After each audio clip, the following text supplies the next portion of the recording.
brought to you by Infinix.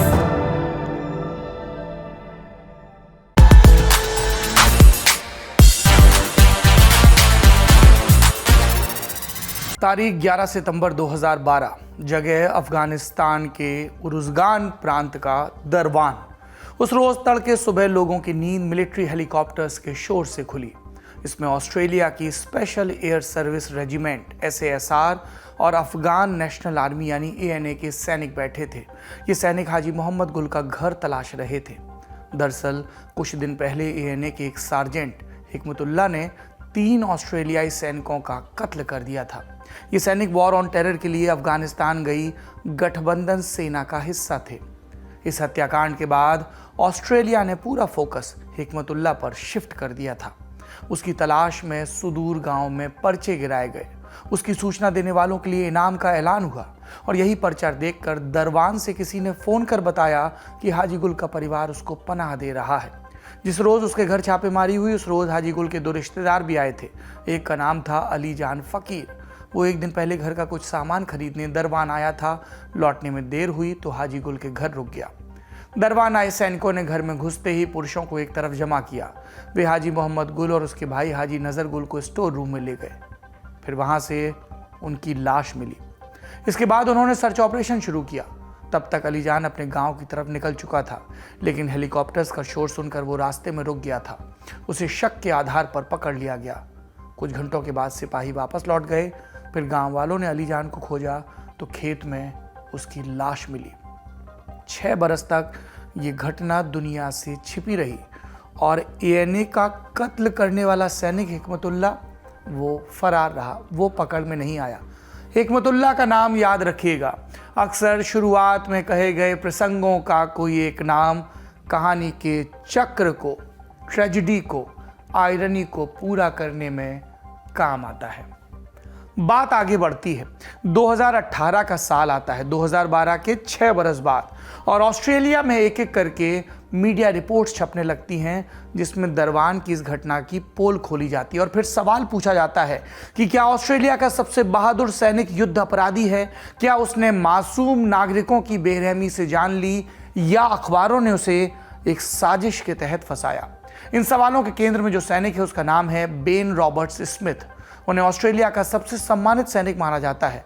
2011 में Victoria cross भी मिल चुका है, ऑस्ट्रेलिया का सबसे बड़ा मिलिट्री अवार्ड। प्रतिष्ठा पर प्रश्न उठा तो बेन बोले, इल्जाम झूठे, कभी गलत काम नहीं किया, अब मीडिया को जवाब देना होगा। फिर उन्होंने 3 अखबारों पर मानहानि का मुकदमा भी ठोक दिया।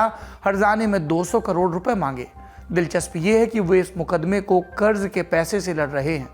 इस डील में 200 करोड़ के अलावा उनका विक्टोरिया क्रॉस और ऑस्ट्रेलियाई सेना की विश्वसनीयता दांव पर है। अदालत 1 जून 2023 को इस केस का फैसला सुनाएगी। इस पर ऑस्ट्रेलिया के साथ साथ अफगानिस्तान में लड़ने वाले पश्चिमी देशों की नज़र भी टिकी हुई है। तो आज हम जानेंगे बेन रॉबर्ट्स स्मिथ की पूरी कहानी क्या है। सबसे ज़्यादा अवार्ड जीतने वाला सैनिक वॉर क्राइम का आरोपी कैसे बना और किस तरह इस केस ने अफगानिस्तान में हुए युद्ध अपराधों की पोल खोली। नमस्कार, मेरा नाम सौरभ द्विवेदी है और ये लल्लन टॉप का अंतर्राष्ट्रीय प्रसंगों से जुड़ा रोजाना का कार्यक्रम है दुनियादारी। बेन रॉबर्ट्स 1 नवंबर 1978 को ऑस्ट्रेलिया के पर्थ में पैदा हुए। हम भारतीयों के लिए ऑस्ट्रेलिया के उन सब शहरों के नाम याद करना आसान है जहां पर क्रिकेट मैच होते हैं। पर्थ भी ऐसा ही एक औद्योगिक शहर है। इनके पिता सुप्रीम कोर्ट में जस्टिस थे। बेन की पढ़ाई लिखाई पर्थ में हुई। 18 की उम्र में फौज में भर्ती हो गए। ट्रेनिंग के बाद पहला मिशन मिला ईस्ट तिमोर का और UN पीस कीपिंग फोर्स का हिस्सा बनकर वो गए। ईस्ट तिमोर एक द्वीपीय देश है, ऑस्ट्रेलिया और इंडोनेशिया के बीच में बसा हुआ। ये एक वक्त तक पुर्तगाल की कॉलोनी हुआ करता था, जैसे कि गोवा। अगस्त 1975 में पुर्तगाल ने इसे आज़ाद करने का फैसला किया। दिसंबर 1975 में फिर इंडोनेशिया ने इस पर हमला कर दिया और ईस्ट तिमोर को अपना प्रांत घोषित कर दिया। इसके खिलाफ विद्रोह हुआ जो लगभग 2 दशक तक चला। फिर 1999 में इंडोनेशिया को जनमत के दबाव में जनमत संग्रह कराना पड़ा। जब फैसला आया तो ईस्ट तिमोर के नागरिकों ने आज़ादी चुनी।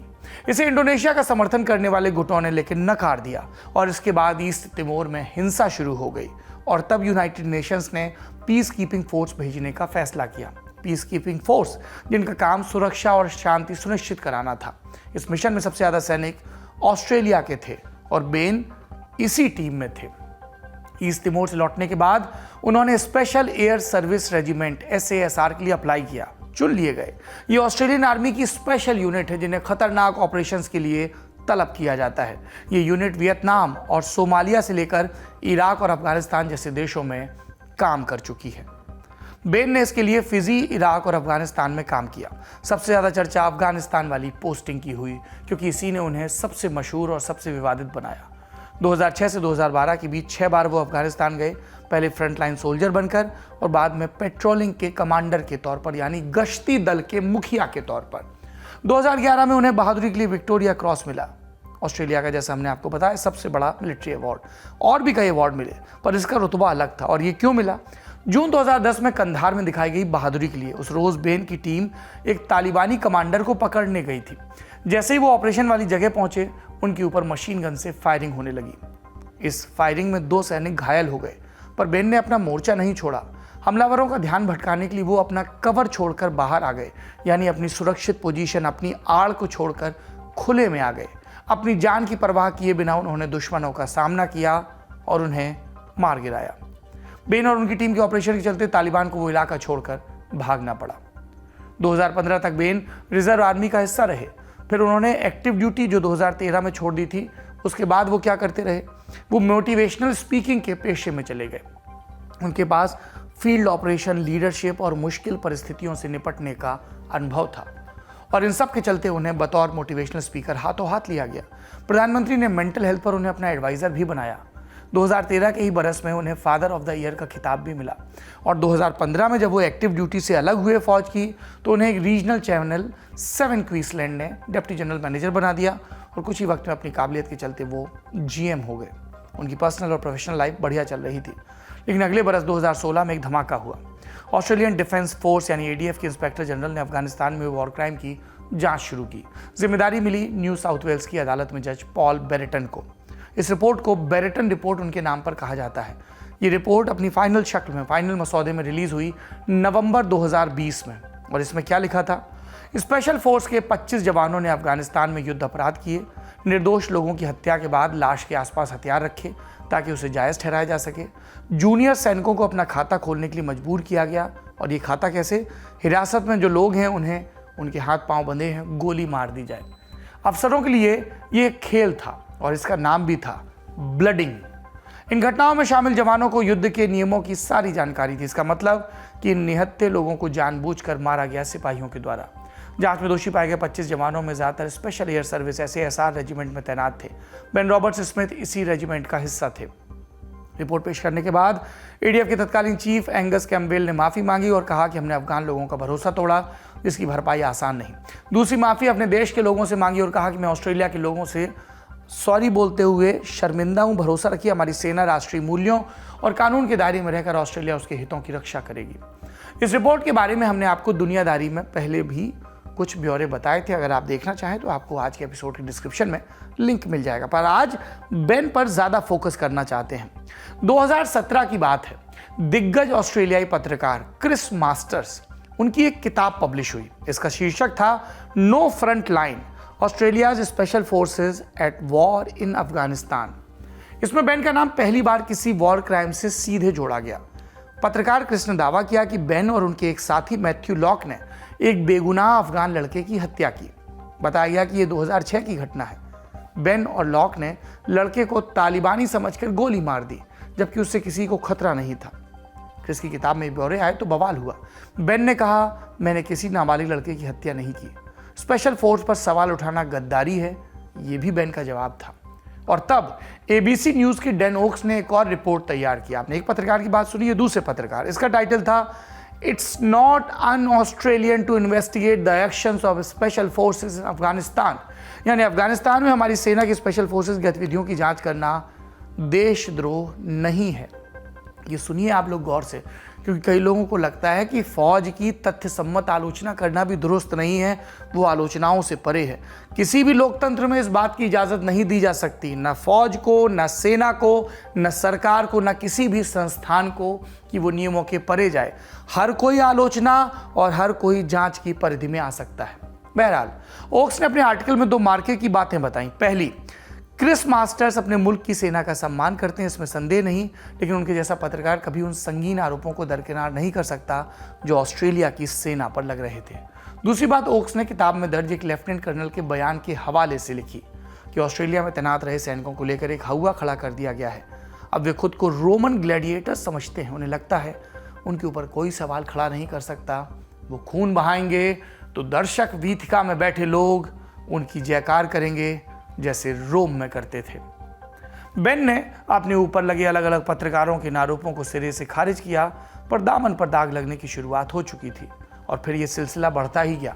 जुलाई 2018 में Sydney Morning Herald, the Age और कैनबरा टाइम्स ने बेन स्मिथ पर सिलसिलेवार ढंग से रिपोर्ट्स की सीरीज पब्लिश की। इसमें एक बेनाम सैनिक पर गंभीर आरोप लगाए गए। कहा गया कि उस सैनिक ने हिरासत में रखे गए अफगान कैदी को लात मारकर 10 मीटर नीचे फेंक दिया, फिर गोली मारकर कत्ल कर दिया। शुरुआती रफ्तों में आरोपी सैनिक का नाम नहीं था। यह कहा गया कि हरकत जेनेवा कन्वेंशन के खिलाफ है। ये कन्वेंशन वॉर जोन में आम नागरिकों और हिरासत में लिए गए दुश्मनों की सुरक्षा का वादा करता है। फिर 6 जुलाई 2018 को सिडनी मॉर्निंग हेराल्ड ने पर्दा उठा दिया। क्रिस मास्टर्स और डिक मैकेंजी ने रिपोर्ट में लिखा कि अफगान नागरिक को लात मारने वाला सैनिक विक्टोरिया क्रॉस विजेता बेन रॉबर्ट्स स्मिथ ही है। इस खुलासे के बाद ऑस्ट्रेलिया में तहलका मच गया।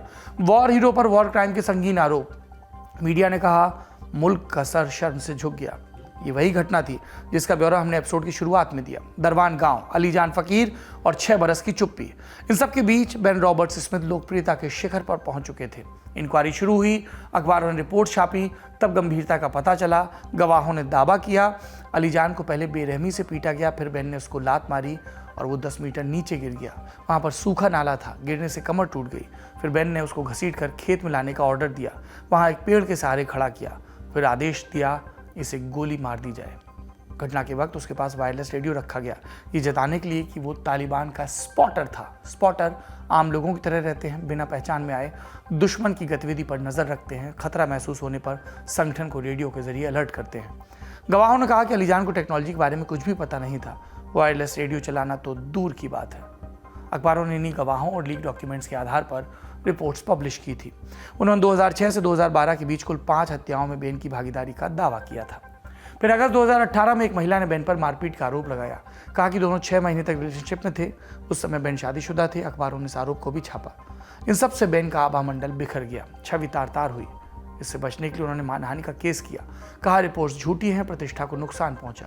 तीनों अखबारों ने पीछे हटने से मना कर दिया और बोले कि रिपोर्ट तथ्यात्मक है, मुकदमा लड़ेंगे।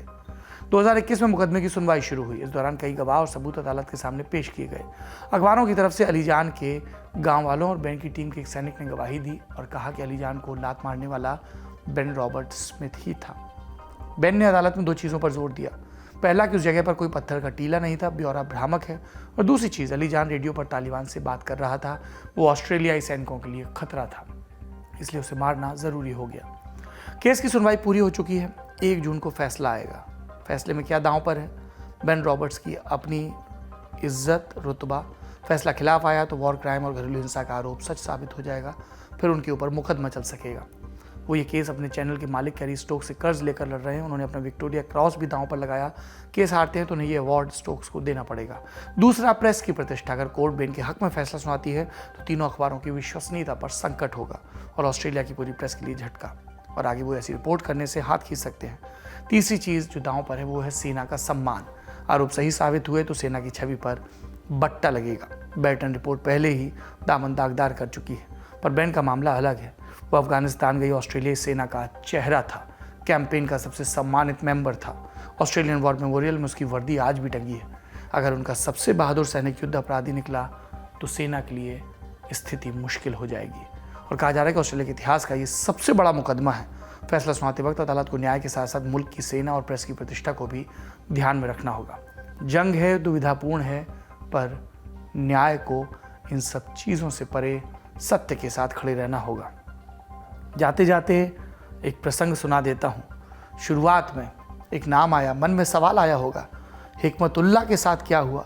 जिसको पकड़ने के लिए रेड डाली गई थी, वो कई महीनों तक छिपा रहा। 2013 में उसे पाकिस्तान से गिरफ्तार कर लिया गया, मुकदमा चला, मौत की सज़ा सुनाई गई, बगराम की जेल में रखा गया। 2020 में फिर अमेरिका और तालिबान के बीच समझौता हो जाता है। इस डील के तहत अमेरिका 5000 तालिबानी कैदियों को रिहा करता है। इस सूची में हिकमतुल्लाह भी था। फिर उसने एक इंटरव्यू दिया अगस्त 2022 में ब्रिटिश अखबार गार्जियन को। उस वक्त वो काबुल के एक आलीशान होटल में रह रहा था। इंटरव्यू में वो बोला, अगर मुझे मौका मिला तो मैं विदेशियों की फिर से हत्या करूंगा। मुझे अपने किए का कोई पछतावा नहीं है। धर्मांध आतंकवादी ऐसे ही होते हैं। सैनिकों को उनके साथ लड़ना होता है, पर यह याद रखना होता है कि वो कानूनों के हाथ से बंधे हुए हैं। यही चक्र है दुनिया का, और दुनियादारी उसका सिलसिला भी ऐसे ही चक्र के क्रम में चलता रहेगा। उम्मीद है कल फिर मुलाकात होगी। आप अपना ख्याल रखिए। शुक्रिया। शुभ रात्रि।